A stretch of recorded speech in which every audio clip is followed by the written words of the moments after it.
अस्सलाम वालेकुम दोस्तों। जनूबी अफ्रीका की टीम अगले महीने पाकिस्तान का दौरा कर रही है, जिसमें तीनों फॉर्मेट की क्रिकेट खेली जाएगी। टेस्ट, ओडीआई और टी20। इस हवाले से शेड्यूल भी निकल कर सामने आ गया है।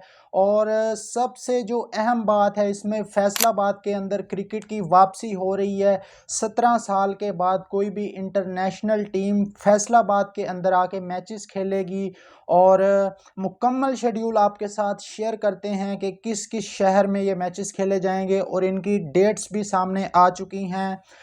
तो जनूबी अफ्रीका का जो सिक्योरिटी वफ्द है वो पाकिस्तान के अंदर आया हुआ है, और आज उन्होंने वापस चले जाना है, क्योंकि सिक्योरिटी के मामला देखने होते हैं। सबसे पहले जिस टीम ने टूर करना होता है उसका सिक्योरिटी वफ्द आता है।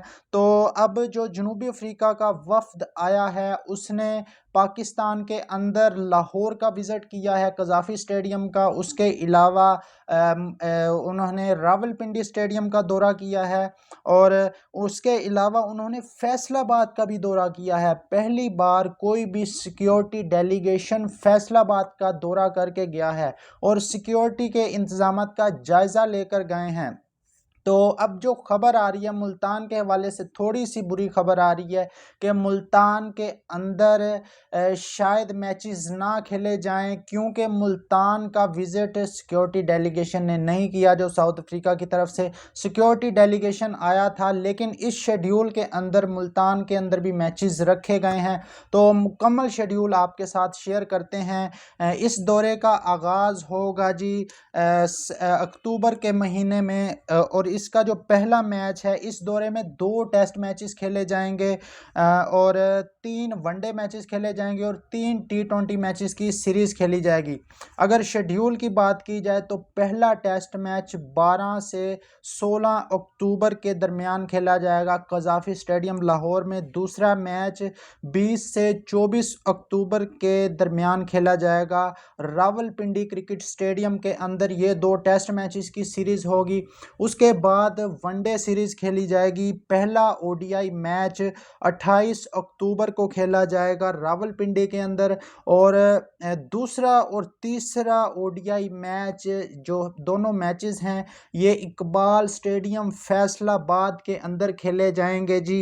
अब पाकिस्तान क्रिकेट बोर्ड तो अपनी तरफ से पूरी कोशिश कर रहा है कि इकबाल स्टेडियम फैसलाबाद के अंदर जल्द से जल्द क्रिकेट को वापस लाया जाए, क्योंकि पाकिस्तान के पास ऑलरेडी सिर्फ 3 वेन्यूज़ हैं इंटरनेशनल जिन पर क्रिकेट होस्ट की जा रही है।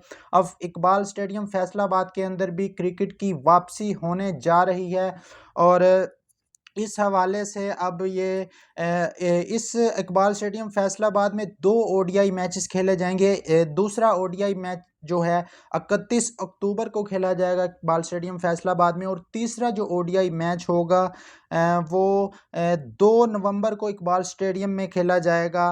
और उसके बाद 3 टी20 मैचेस की सीरीज़ भी खेली जाएगी। टी20 सीरीज़ का आगाज़ 5 नवंबर से होगा। पहला टी20 मैच 5 नवंबर को मुल्तान में होगा, दूसरा टी20 मैच 8 और तीसरा 9 नवंबर को कज़ाफ़ी स्टेडियम लाहौर में खेले जाएंगे। मतलब एक टी20 मुल्तान में और 2 कज़ाफ़ी स्टेडियम लाहौर में टी20 मैचेस खेले जाएंगे। जनूबी अफ्रीका का सिक्योरिटी डेलीगेशन पाकिस्तान का दौरा कर चुका है, और आज उन्होंने वापस जाना है। उन्होंने फैसलाबाद में भी इंतजामात का जायज़ा लिया। इकबाल स्टेडियम के अंदर आके उन्होंने लाहौर के अंदर भी वो गए, और रावलपिंडी के अंदर भी उन्होंने दौरा किया। तो मुल्तान के अंदर शायद ये मैच ना हो। तो अभी ये जो शेड्यूल है बाकायदा इसके ये जारी किया गया है पाकिस्तान क्रिकेट बोर्ड की जानिब से। जनूबी अफ्रीका को मेल किया गया है ये शेड्यूल, और अब अगर जनूबी अफ्रीका इस शेड्यूल पर एग्री करता है तो इस शेड्यूल का बाकायदा ऐलान कर दिया जाएगा आने वाले चंद दिनों के अंदर। और अच्छी खबर ये है कि फैसलाबाद के अंदर क्रिकेट की वापसी आ रही है, और उम्मीद हम यही करते हैं कि फैसलाबाद के साथ इस दफ़ा हाथ ना हो जो पिछले इसी साल मई के महीने में हुआ था, जब बांग्लादेश की टीम ने इनकार कर दिया था फैसलाबाद आकर खेलने के हवाले से। तो फैसलाबाद के फैंस, उनको भी काफ़ी उम्मीदें हैं, क्योंकि बहुत ज़्यादा लोग फैसलाबाद में, पिछले साल चैम्पियन कप भी हुआ था उसमें भी काफ़ी ज़्यादा लोग आए थे चैम्पियन कप को देखने। तो फैसलाबाद के शायकीन के लिए एक ज़बरदस्त अपडेट है। और इसके अलावा बाबर आजम के फैंस के लिए अच्छी खबर है कि अगले महीने ये सीरीज़ स्टार्ट होगी एशिया कप के फ़ौरन बाद। और बाबर आजम हमें 2 फॉर्मेट के अंदर खेलते हुए दिखाई देंगे, ओडीआई के अंदर भी वो खेलेंगे और टेस्ट मैचेस के अंदर भी वो हमें खेलते हुए दिखाई देंगे। उम्मीद करते हैं कि वो अपनी पुरानी खोई हुई फॉर्म में वापस आएँ और पाकिस्तान के लिए रन्स करें। उम्मीद करते हैं कि वीडियो आपको पसंद आई होगी। वीडियो पसंद आई है तो वीडियो को लाइक और हमारे इस यूट्यूब चैनल को सब्सक्राइब कर दें, वीडियो शेयर करें। मिलते हैं नेक्स्ट वीडियो में। अल्लाह हाफिज़।